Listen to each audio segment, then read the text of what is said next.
Hi, this is David Farkas with Red Dot Forum. Today, we're going to take a look at the new Leica M10-D. We'll do a quick unboxing, take a look at the camera, compare it to an M10, an M7, so stick around.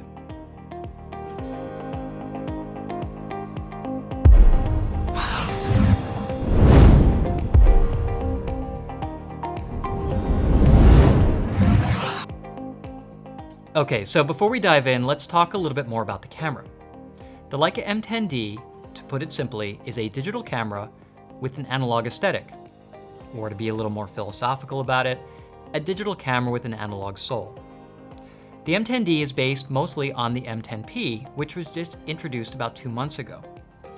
The M10P is based on the M10, the popular camera introduced in 2017, and all three share the same 24 megapixel CMOS sensor, the same Maestro 2 image processor with 2 GB buffer RAM, the same optical rangefinder with 0.73x magnification, the same top ISO dial, shutter speed control, same memory, same battery, same body size.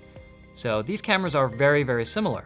In fact, the M10, the M10P, and the M10D will all remain in the lineup simultaneously. So this doesn't replace the M10, nor does the M10P replace the M10.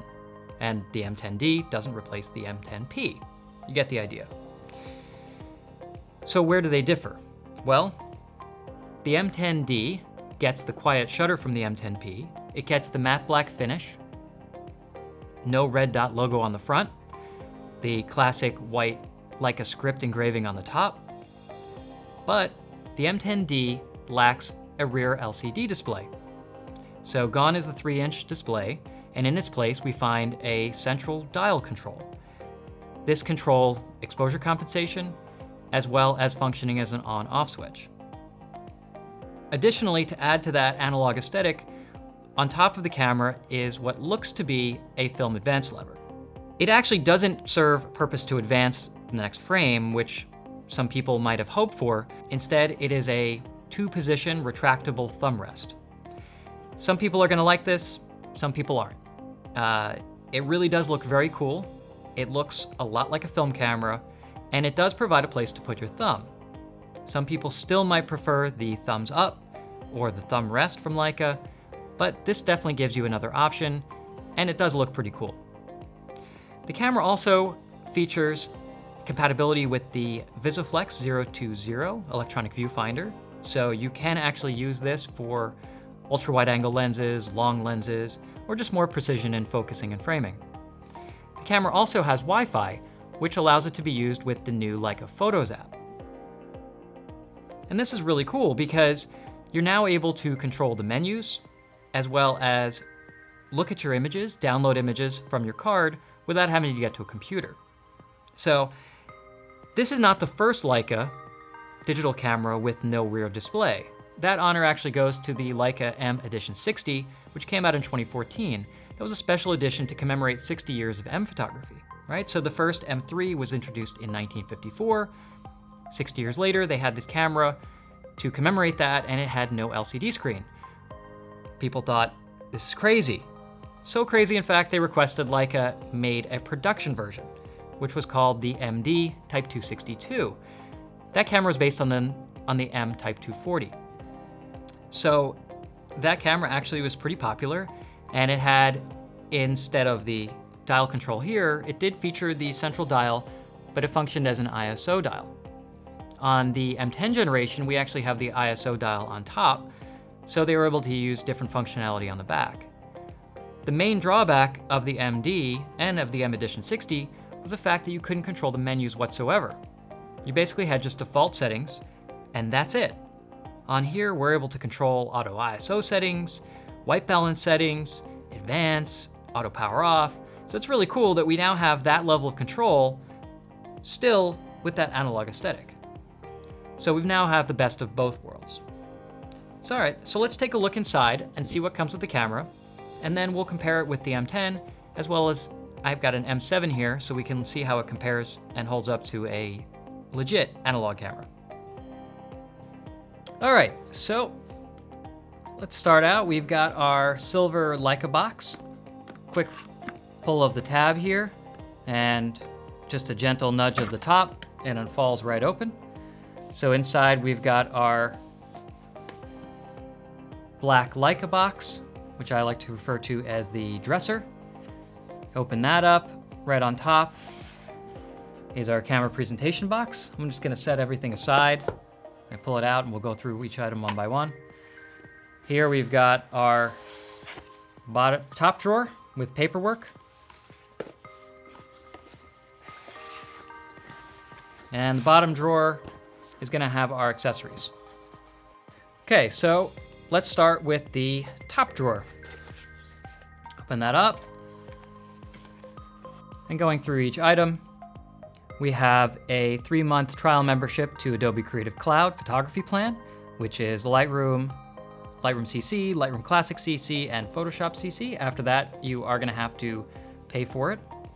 It's about $10 a month, but totally worth it. We've got a test certificate. You can see that's signed off on there. We have our guarantee card, which is pretty big for a card. It's actually a guarantee book. Regulatory information for the battery and the charger in many different languages, not actually necessary to look at. We have a 1-year trial membership for the LHSA, the International Leica Society. I highly recommend checking this out. I am a longtime member of the LHSA, been so since 2006 was my first meeting, and I just came back last month from our annual meeting in Germany celebrating the 50th anniversary of LHSA. So definitely recommend taking advantage of this. Sign up, costs nothing, and you can come to meetings and we'll probably see each other there because I come to just about every meeting in the fall and spring. We've got a quick start guide here, both in English and in German. And that is just gonna tell you basics of the camera, basic functions on how to do things, because it is a little different considering there's no rear screen. And to that end, also, these are factory settings for default menu options. You can change these through the app, but this is actually the settings as they come from the factory if you don't want to have to go into the app. And something important to note here, a lot of people have asked me what the ISO settings are, so I'd pay special attention to this here. The M ISO setting on the top dial is defaults to 12,500, and the maximum ISO for auto ISO is also 12,500, and the maximum exposure time defaults to 1 over twice the focal length. So if you have a 35, that would be 70. If you have a 50, it's going to be 100. So in other words, 1/100th of a second for 50 millimeter. It's pretty self-explanatory there. And auto power off, I should mention, is also 10 minutes. Taking a look at the bottom drawer. This is our accessories. We've got the standard black leather, non-adjustable length Leica strap. This is pretty much standard for the M10P, for monochrome. Also is very similar to the strap that comes with the Q. We have our standard M10 battery charger, standard M10 battery, and standard mains cords for different regions of the world. So you have adapters in here, as well as a DC power option for charging in the car. And last but certainly not least, we have our presentation box, which is where the camera is. And there is the M10-D. Okay, so we have the M10-D here. Let's do a quick physical overview. Looking on the front, you can see there's no red dot, just a black screw. Got a matte black finish. This is genuine black leather covering, not a leatherette. This is the focus assist button, so that's useful when you have the electronic viewfinder mounted. to enable focus magnification. We have the lens release button, the frame line preview lever with 3 positions. It's in the middle position now, so you can push it over towards the lens, in the middle, or away from the lens.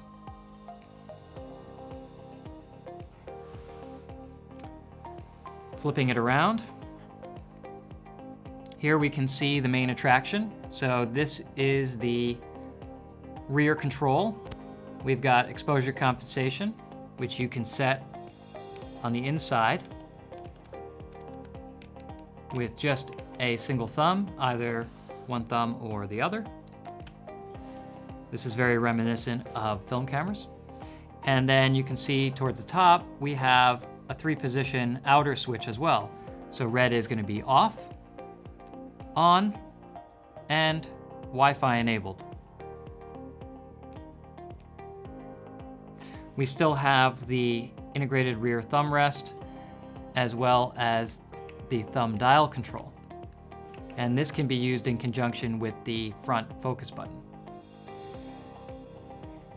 On top of the camera, we have our classic Leica script engraved in white, our ISO dial. We've got our shutter speed dial here, shutter release, a function button which is used for checking battery status and memory card status in the optical viewfinder, so you can toggle those settings there. And then we have the advanced lever. Now, it's not actually an advanced lever, so you can't pull it past this point. So it has 2 positions, the retracted inner position and the extended outer position. This is going to be useful when you want to use it as a thumb rest. And it actually does function pretty well at that. You can see it comes out pretty far. If you don't want to use it, you can simply retract it.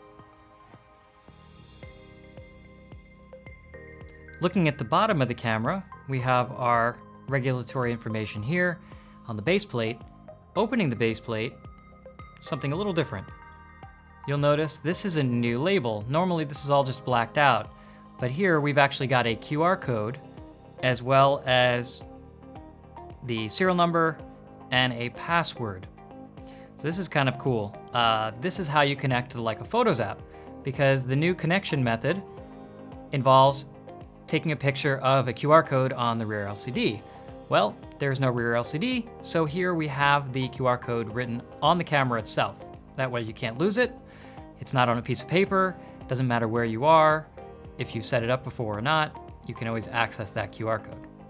We've got the battery slot, memory slot. So standard M10 battery, snaps into place. Base plate hooks on same way as every other M10. And to turn it on, all we do is flip the switch. You notice the little red LED came on, and the camera is now on and ready for business. If we want to turn on Wi-Fi, we go one further and you'll see that the LED starts blinking here. Okay, the green LED, that means that it is actively seeking out. But I haven't enabled this yet on my phone, so we're gonna have to do that first. For right now, let me turn off the camera. That'll disable the Wi-Fi and turn the camera off. So the M10-D is also compatible with the VisiFlex 020 electronic viewfinder. Here we just have to remove the metal cover that goes into the hot shoe. It is nice. It is metal, indeed. And it does take a little bit more force to actually remove, because it has a little ball bearing here with a spring behind it for a detent, so it applies pressure and holds itself in there pretty snugly. But once you have it out, you can attach the VisiFlex, just same way as standard M10, and you'll see it there. If I turn on the camera, it does immediately recognize and pop it into live view, so you see the viewfinder is active. To remove, simply take the viewfinder off, and I do suggest you replace the metal piece. And now we're back to pure analog. Okay, as one additional option, similarly to how you can have the VisiFlex mounted, you also can use either a thumbs up or Leica's thumb rest. This is Leica's thumb rest. You can tell because it has the two pieces here that provide support against the thumb rest on the camera. But if we just put this on, you will see that it still fits perfectly fine, and it provides a different experience than the retractable thumb rest. So if you prefer this, you have no intention of using the electronic viewfinder, this is still a great way to go, and it is compatible with all the M10 accessories. So our first comparison, we have an M10-D right here, and we have a standard M10. Size is going to be the same, functionality is going to be the same. On the M10, we've got a red dot. On the M10-D, no red dot. On the top of the M10, we don't have any classic script. On the M10-D, you've got the white classic script. Both have the ISO dial. Both have a shutter speed dial. Noticeably, the M10-D also has the advanced lever. And it also has this little button here. This is used to control and toggle in the optical finder a display of how much battery is remaining and how many shots are remaining on your memory card. And you'll see on the M10, that control doesn't actually exist. On both of them, we have the front focus assist button. Both of them have the frame line preview lever, and both have lens release. Looking on the back side, that's where we really see the majority of the differences here. So instead of the screen with the button controls and the direction pad on the M10, we have the single dial control with exposure compensation on the inside and the on-off switch on the outside. Both the M10 and the M10-D use the same battery. They both take the same type of SD cards, and they both feature Wi-Fi. Also GPS functionality when you use the electronic viewfinder. In our next matchup, here we have the M10-D and we have a film M7. From a styling perspective, the M7 shares a lot of similarity with the M10 that we already looked at, with the red dot, no script.